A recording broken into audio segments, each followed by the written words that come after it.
What's going on, guys, and welcome back to another video. So today I want to talk about the disastrous CPI report that came out this morning. You may have already seen the headline numbers. Now I'm going to address those numbers, but at the same time I want to explain why this is disastrous. The trouble behind this, what the Federal Reserve is likely going to do, my thoughts on moving forward. Also, I want to explain why Congress, President Biden, Senator Joe Manchin, why this report that just came out could either make or break any negotiations moving forward. So let's get started right now. All I ask, take 2 seconds, go ahead, hit that like button, and let's continue. So our new CPI report that came out this morning, okay, it was shocking. And it was shocking because the expectation was inflation would come in at 8.8%. And actually, 4 out of 6 economists predicted 8.9. But nobody was predicting over 9%. I actually was predicting 9%. We came in at 9.1%. Now, month over month inflation was 1.3%. This is actually the highest it has been since 2005. And if you remember 2005, this was right before the Great Recession. So, this is not something that we want to see. But this 1.3% month over month inflation, it was expected to be 1.1%. But you want to know the scary part? The scary part is that this now puts the annualized rate at 15.6%. That's scary. 15.6% inflation? That would be troubling. It's already a struggle for lower income and middle income households to continue to pay their rent, utility bills, gas, food, just retail spending. It is getting out of control. And that's at 8.6%. Now we're at 9.1, which is going to be even tougher. And if we were to jump over 10%, well, good luck. It's going to be very difficult. But this is now the highest CPI report that we have had since 1981. So over 40 years ago. Now, this CPI report does look very bad, but I want to share with you why it might not be as bad as many people think. First, the CPI report came in very hot, much more than expected. A lot of this was due to used cars being up 1.6% month over month. That's a 19.2% annualized rate. We know shelter is up 0.6% month over month.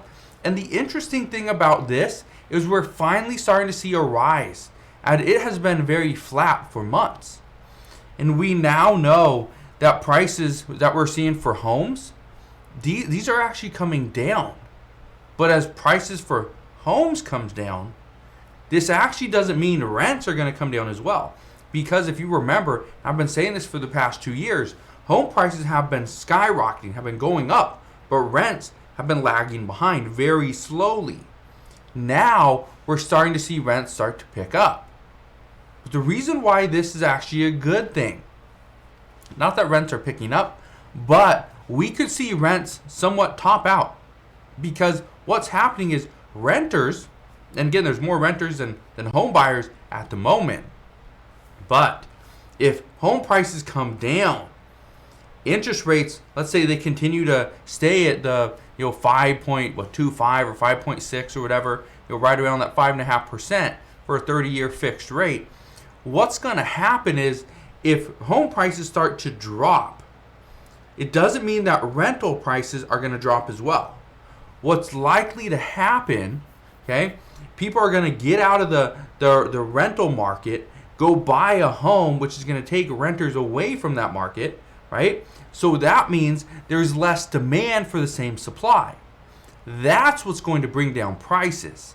So again, even though shelter is up 0.6% month over month, some are expecting this is going to be somewhat the peak. So again, if this is the peak, that's good news. Food was also up 1.1% month over month, and apparel was down 0.8%. Now, why is this so important? A lot of times, as far as food, either away or at home, a lot of times what we're seeing is food prices are going to be impacted by fuel costs.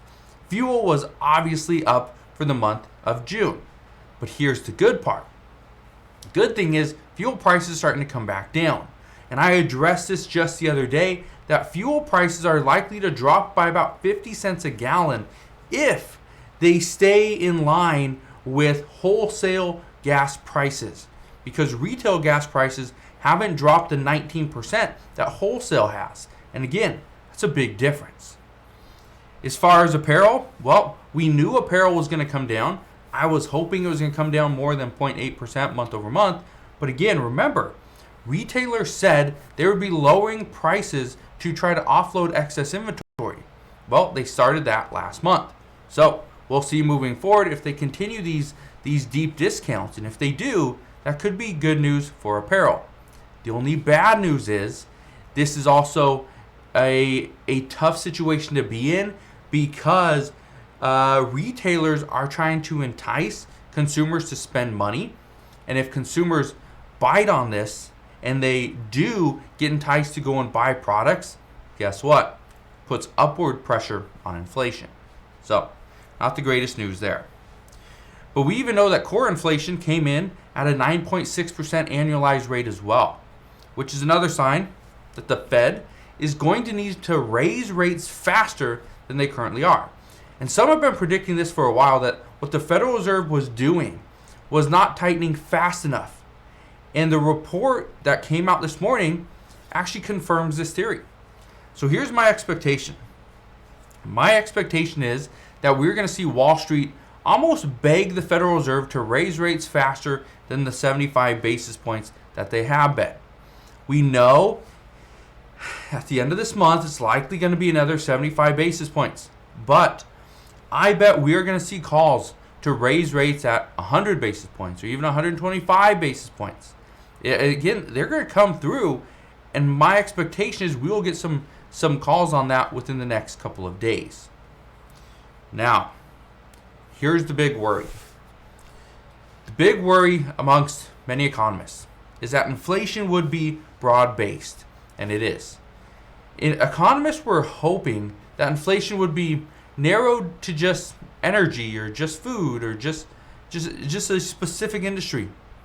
Well, if this was the case, it would be easier to adjust for, but that's not the case, which means there's a good chance we're going to see the Federal Reserve come in, raise rates, and almost push us into a recession. Now, here's what I expect. What I expect is that inflation is going to stay high for some time.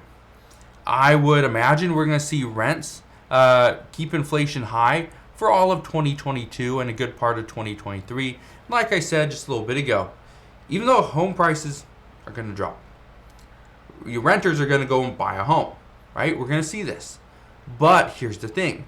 Rents are still lagging behind. Landlords are still trying to get their rents up. So we're going to see that. So don't think rents are just going to drop all of a sudden. Chances are they will moderate for months before they continue to fall. So, or not continue to fall, start to fall. We're also going to see consumer spending put upward pressure on CPI. Again, I just addressed this, but I want to bring this up again because this is so important. As stores start offering discounts on products, and again enticing consumers to spend money, consumers are going to do this. We're going to, and just yesterday was Amazon Prime Day. I guarantee you there was a lot of sales. Okay, I think my wife and I even bought a few things because they were pretty good sales, right? We're going to save, it's like 20-30% on the things that we bought. So great. We're going to save some money. But again, that puts upward pressure on inflation. But here's what many economists are predicting. Until we get more answers on oil, we're going to see gas prices stay somewhat elevated for the rest of 2022. And again, I addressed this yesterday. We're likely to see gas prices fall by about 50 cents a gallon. That's good news. The problem is it could take a little bit. Some say it could happen over the next couple of weeks. And I expect probably over the next month we see gas prices really fall. But again, it's going to be somewhat of demand destruction as well because as other prices keep going up, spending money on gasoline and travel is going to go down. So again, very important. Now, here's something I know people are going to ask, so let's talk about it. Let's address why this CPI report was so important, and so important to the Biden administration and to Democrats. First, Democrats are attempting to pass parts of President Biden's Build Back Better Act. The problem is that they're going to struggle to do so as inflation stays high. Now, allowing Medicare to negotiate prescription drug prices, this is going to be a priority now. We know this. But as for other parts of the President Biden's Build Back Better Act or his agenda, some of these things are going to be placed on hold. Could we see some additional help to climate? Yeah. Could we see something go for EVs? Yeah. But again, what Congress can't afford to do is push a specific industry like electric vehicles. Okay? They can't do that. If they do that, that's where we're going to see inflation. So that's another issue, is they can't push parts of their agenda, not the others. And right now, according to multiple reports, Senator Joe Manchin is completely irate at seeing these additional increases in our inflation. Because again, he talked about this about a year ago, maybe a little bit over a year ago, that we have to be aware of what is going on, because we are going to see increased inflation, which is exactly what's happening. So that's the first thing. The second thing is, with high inflation, we're going to see the Fed continue to raise rates. I talked about this. Well, here's the problem. As rates increase, the amount of money that the United States must pay in interest is going to go up as well. This is going to put the Fed into a somewhat of a predicament. And I say this because, and the tough thing is that there might not be much of a choice from the Federal Reserve than to push our economy into an immediate recession. And I say this because if we continue to see slow rate increases, we are going to be paying more in interest. But again, we're paying on $30.5 trillion in debt. That's a massive bill of just interest. So we're going to see what happens there. But one thing that I can tell you is this CPI report that came out today, it didn't answer a lot of questions. What it did is it brought up more questions, not answers. So as we get more information as to where we're going from here, what to expect, what we are currently seeing, what Congress is going to do, what the Federal Reserve is going to do, and what you can do as well, I promise I'll come back on and share all latest news and updates. Again, just want to thank you guys for watching. Have a wonderful rest of your day. Consider subscribing, and I'll see you guys on the next one.